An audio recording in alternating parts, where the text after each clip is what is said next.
مولا علی کی محبت کا سہارا. تو اس صراط پہ سب کو جانا ہے. وہ اتنا بڑا برج ہے. اچھا میں اب آپ کو ایک پہلے سے روک کے بول دوں, تھوڑی سی آپ کو امپورٹنس معلوم ہو.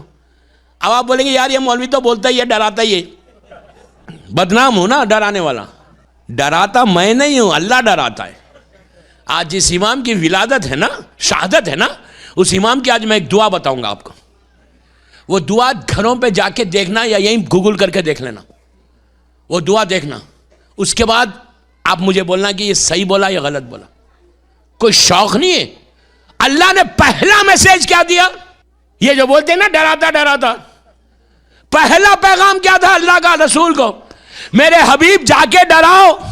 اسلام کا بیسک میسج ڈرانا ہے. رسول کو کہا تھا کہ جا کے ان کو ڈراؤ, جہنم سے ڈراؤ. تو وہ صراط پہ جو جانا ہے نا, صراط اتنی امپورٹنٹ ہے, اس کو ایزی مت لو. آج رات کی نیند گئی آپ کی, بلیو می گئی آج. کیوں؟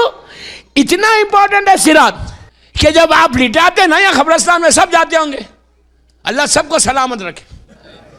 آپ بولے, آپ پلیز غور سے سننا, صراط کا ذکر کہاں کرتے؟ جب باڈی کو قبر میں لٹا دیتے, میت کو لٹاتے, ایک آدمی نیچے اترتا, اتر کے باپ کے پاس بیٹا ہی اترتا, اور کون اترتا؟ وہ بھی اگر ماڈرن ہے تو وہ بھی بولتا کوئی اور جائے بھائی, کون جائے نیچے, پکڑ لے باپ تو کیا ہوگا. اتر کے کیا کرتا؟ شولڈر کو ہلاتا. اوپر سے کیا بولتے؟ اسماعیل فام عابد بالگرامی. اس لیے بول دیا عابد بالگرامی, کسی کا نام لے لو نا سامنے, وہ تو نیند چلی گئی اس کی. مجھ سے ہوا تھا میرے ساتھ, میں نے ایسی ایک مومن کا نام لے لیا, بیٹھا ہوا سامنے اسماعیل فام, اس کو تو رونے لگا, کہنے لگا مولانا ممبر سے اسماعیل فام کے ساتھ میرا نام, اب تو میں مر جاؤں گا. میں نے کہا یار بولنے سے تھوڑی کوئی مرتا ہے. تو لٹا کے بولتا کیا؟ اگر کہاں صراط کا ذکر ہو رہا, تلخین دیکھو جا کے, تلخین میں مردے کو ہلا ہلا کے بتاتے کہ صراط حق, صراط حق ہے. پوری زندگی تو جھٹلاتا تھا, اب مت جھٹلا. پوری زندگی بولتا تھا یہ سب مولوی کے باتیں, اب تو لٹا کے خبر کے اندر بول رہے صراط حق ہے, حق ہے, حق ہے. You cannot deny. آپ سوچو کتنی امپورٹنٹ چیز ہے صراط, کہ وہاں پہ ہلا کے بتا رہے دیکھو اب یہ ہوگا, یہ ہوگا, یہ ہوگا, اور صراط پہ سے بھی تم کو جانا ہے, وہ بڑا حق ہے, اسے تم انکار نہیں کرنا. کتنا امپورٹنٹ. تو اس صراط پہ جانے کے لیے, اس کے لیے رد مظالم کرو. ہر مہینے $2 نکالو, $2, $10. آپ کے پاس $10 کی کوئی ویلیو ہے؟ کوئی ویلیو نہیں. $10 منیمم نکالو, یا 5 نکالو, 10 نکالو, کچھ بھی نکالو ہر مہینے, اور کوئی دینی مدرسے میں دو. رد مظالم کی رسید لے لو. دعا یہ کرو کہ پروردگار میں یہ جو $10 نکال رہا ہر مہینے, یہ رد مظالم کے, رد مظالم وہ بیماری ہے, وہ گناہ ہے جو آپ کو معاف ہوں گے. ایسے آپ یہ بولو کہ رد مظالم کون سے گناہ؟ مثال کے طور پہ میں نے کسی سے پیسے لے لیے اور میں نے دیے نہیں, اور وہ شہر میں نہیں, ایسا نہیں ہے. اس کا مطلب یہ نہیں ہے کہ آپ پورے اٹلانٹا میں پیسے لیتے جائیں, بولے میں رد مظالم میں کلیئر کروں گا. نو, یو کیناٹ ڈو اٹ. اب تو لوگ بولیں گے لاؤ وہاں لے لینا, ایسا نہیں ہے مسئلہ. آپ اگر بندہ سامنے تو وہیں کلیئر کر دو. آپ اگر اٹلانٹا میں کوئی بندہ ہے, آپ نے کسی سے بورو کیا ہے پیسے, اس کو کلیئر کرنا لازم ہے, واجب ہے. یو کیناٹ ڈو اٹ کر لے کے بولیں گے ٹھیک ہے روز ہمیشہ رد مظالم میں کلیئر کر لوں گا.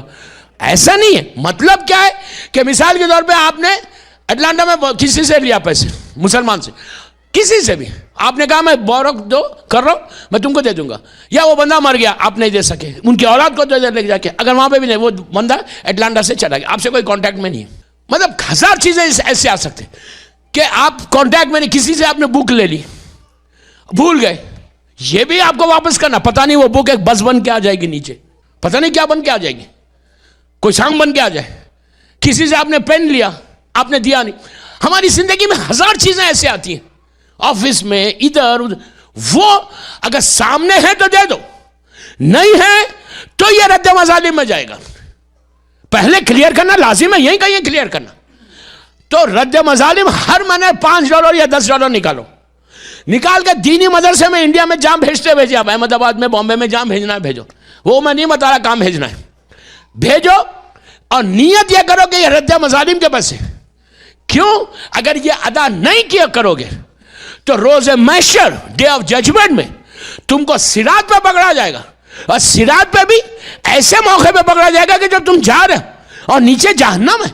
اور یہ کوئی وہ جملہ نہیں کسی مولوی یا مجتہد کا، یہ امام کا جملہ ہے کہ اسلام میں رد مظالم وہ امپورٹنٹ چیز ہے کہ ہر شیعہ کو نکالنا چاہیے، ہر مومن کو نکالنا چاہیے. اور اس کے ساتھ 2 رکعت نماز پڑھو، بالکل فجر کی نماز کی طرح کہ میں 2 رکعت نماز رد مظالم پڑھتا ہوں خلبتاً. بار بار کہہ رہا، پہلے اگر آپ یہاں کلیئر کر سکتے اپنے اکاؤنٹ کو کلیئر کرو. اگر نہیں کر سکتے، وہ بندہ نہیں ہے یا بھول سے کوئی ہوگا، اگنورنس سے کوئی چیز ہو گئی، تو اس کے لیے یہ رد مظالم ہے جو آپ کو کلیئر کرنا لازم ہے. دیکھیں یہ عموماً رد مظالم پہ کوئی ذکر ہی نہیں کرتا، کوئی بتاتا ہی نہیں کہ واٹ از رد مظالم. یہ اتنا ضروری ہے دوستو، اس کے پیچھے پورا واقعہ ہے، لیکن میں واقعہ نہیں پڑھ رہا، میں خالی آپ کو یہ بتا رہا کہ رد مظالم کو کلیئر کرو. تو آگ کے بارے میں چوتھے امام کی دعا، میں دعا کا نام لے رہا. کیوں؟ یہ وہ بیماری ہے دوستو کہ اگر انسان ادا نہیں کرتا تو آگ کا عذاب. ہمارے ذہنوں میں ایک تصور ہے کہ ہم شیعان علی کو، مولا علی کے چاہنے والوں کو آگ کا کوئی عذاب ہی نہیں ہوتا. آگ کا کیا کوئی عذاب بھی نہیں ہوتا، ہمارا بس یہ تصور ہے، اللہ کرے نہ ہو. لیکن ایک چیز یاد رکھو، جتنی دعائیں آپ کے پاس ہیں وہ مولا علی کی طرف سے 5 گنا ایسے کہ جس سے آگ کا عذاب ہوتا ہے. 5 گنا اگر انسان مسلسل کرتا رہے اس کو آگ سے بچنا بہت مشکل ہو جائے گا. اور آگ کا عذاب معمولی آگ نہیں، یہ آگ نہیں جو دنیا کی آگ ہے، بلکہ وہ آگ کہ جس کو 70 مرتبہ بجھایا تو یہ اتنی تپش ہوئی، اتنی ہیٹ ہوئی. کون 5 گنا ہے؟ اور یہ 5 گنا اگر ہمارے پاس ہوں گے، میں پورے 5 روز نہیں پڑھوں گا، تو ہم کبھی بھی امام کو جوائن نہیں کر سکتے، کبھی بھی اس دعا کے تحت ہم نہیں جا سکتے. آپ بولیں گے کیا فرق پڑتا؟ آج آپ کو معلوم نہیں ہوگا، آپ اٹلانٹا میں ماشاءاللہ اچھی زندگی گزر رہی ہے، لیکن آج معلوم نہیں ہوگا. جو آلریڈی مر گئے ان سے پوچھو کہ نیچے کیا ہو رہا. کوئی انسان یہ بتا سکتا کہ میرا باپ کس حالت میں، میرا بھائی کس حالت میں؟ کوئی بول سکتا؟ آپ بولیں گے نہیں مولا نے کہا، مولا کا اچھا. بے شک میں نے دوسری مجلس میں کہا ہم کو بچانے والا صرف مولا علی، سوائے مولا حسین کے یہ معصومین کے کوئی نہیں بچائے گا. 200% شفاعت معصومین واجب ہے اور انہی کے اوپر بھروسہ ہے جو ہم زندگی گزار رہے ہیں. But we have to check over self. اگر مولا نے کبھی بھی یہ نہیں کہا کہ تم جیسا چاہے رہو، ہم ہیں، مولا نے ہمیشہ تنبیہ کی. اب سنو، میں 5 گنا بعد میں بتاتا، پہلے آپ کو دعا بتاتا، اس کے بعد آپ سنیں گے تو آپ کو لطف آئے گا. پہلی دعا، اس دعا کا نام ہے دعائے ابو حمزہ سمالی. دعائے ابو حمزہ سمالی جیسا دعائے کمیل ہے، مولا علی کی دعا کمیل ابن زیاد کو علی نے دی تھی، یہ دعا چوتھے امام نے جناب ابو حمزہ سمالی کو دی. یہ دعا ضرور پڑھو. یہ دعا اتنی ضروری ہے کہ یہ دعا چوتھے امام کی ڈائریکٹ دعا ہے، تھوڑی سی بڑی دعا ہے بٹ ایکسٹراڈنری دعا، دعائے ابو حمزہ سمالی.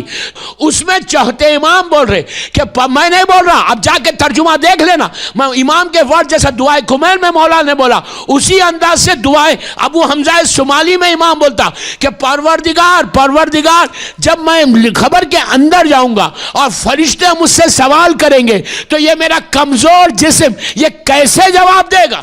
امام اپنے لیے بول رہا، کوئی سوچ بھی نہیں سکتا امام کے تعلق سے، سوچنا کفر ہے. امام کائنات کا مالک ہے، زمین اور آسمان کا مالک ہے.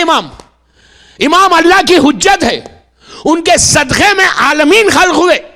لیکن امام ہم کو یہ تعلیم دے رہا کہ میں امام ہو کے، علی ابن الحسین ہو کر میں اللہ سے یہ بول رہا، وہ آگ میں کیسے ڈالے گا تو مجھے؟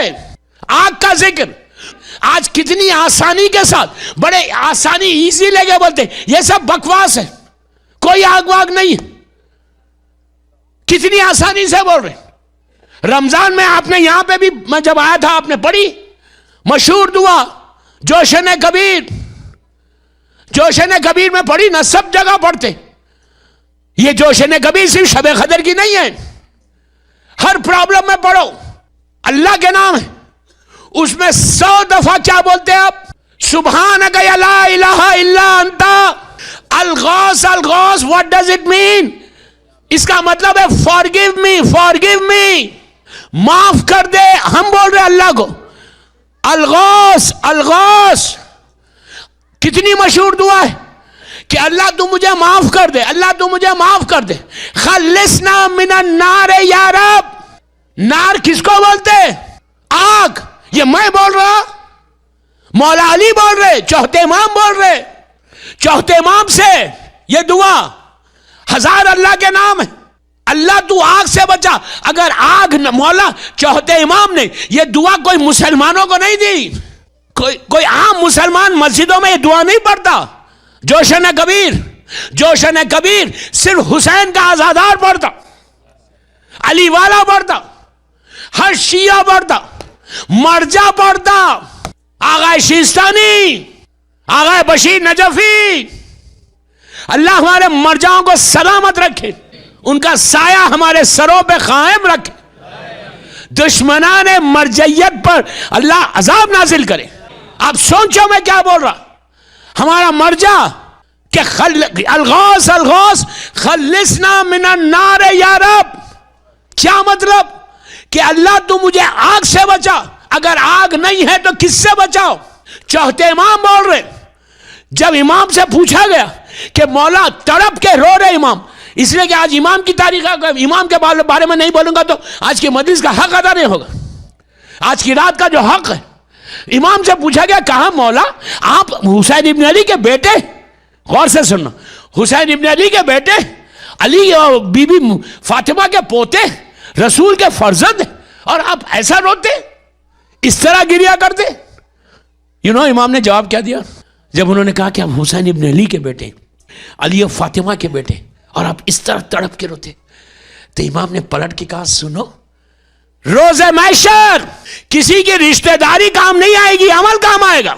ریلیشن شپ کام نہیں آئے گا کہ تم فلاں باپ کے بیٹے ہو.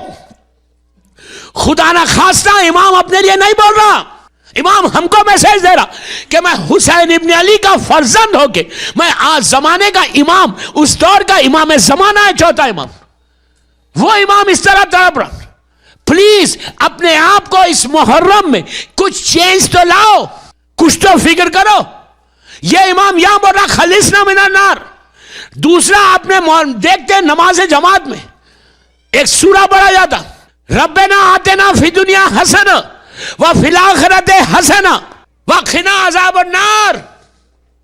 روز اللہ ہمارے شعور کو بیدار کر رہا، کانشیس کو ہلا رہا کہ ویئر آر یو.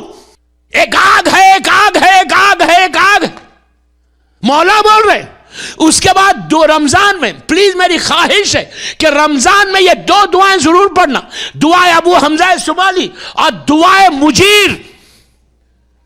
دعائے مجیر رمضان کی مخصوص دعا، اس میں بار بار آپ ایک ہی چیز کو ریپیٹ کرتے، اللہ تو آگ سے بچا لے، اللہ تو آگ سے بچا لے. ایک چیز کو ریپیٹ کر رہے پورے.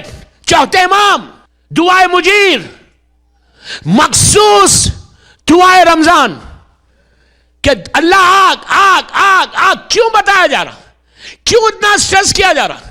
اس لیے کہ وہ 5 گناہ کو چھوڑ دو. یہ 5 گناہ ایسے کہ جو تم کو اس طرف لے کے جائیں گے.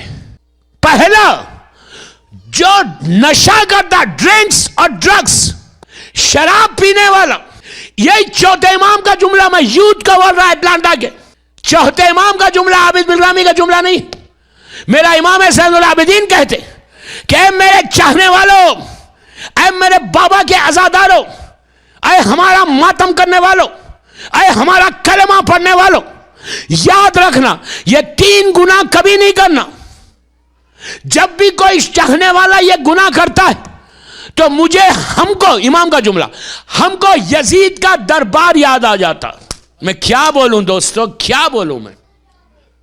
34 ایئرس ایکسپٹ 61 ہجری کربلا، 95 ہجری امام کی شہادت. 34 ایئرس تک صرف زبان پہ ایک ہی جملہ تھا، الشام الشام الشام الشام، بار بار بولتے تھے. سب سے بڑی مصیبت شام پہ آئی. امام یہاں کیا بول رہا کہ میرے چاہنے والوں 3 گنا نہیں کرنا. میں یوتھ کو بول رہا پلیز یہ مت بولو کہ کارپوریٹ کمپنی میں کام کرتا ہوں، اس کمپنی کا سی ای او ہوں، انٹرٹین کرنا پڑتا. امام کہتا ہے کہ کبھی شراب نہیں پینا، ڈرنک نہیں کرنا، گیملنگ نہیں کرنا. اس لیے کہ ہم جب دربار میں پہنچے تھے تو یزید ڈرنک کر رہا تھا، یزید گیملنگ کر رہا تھا. میری خواہش ہاتھ جوڑ کے بولتا، میں نے یہ میسج بامبے میں بھی دیا تھا یوتھ کو. آج پرابلم ہے ہماری کمیونٹی میں.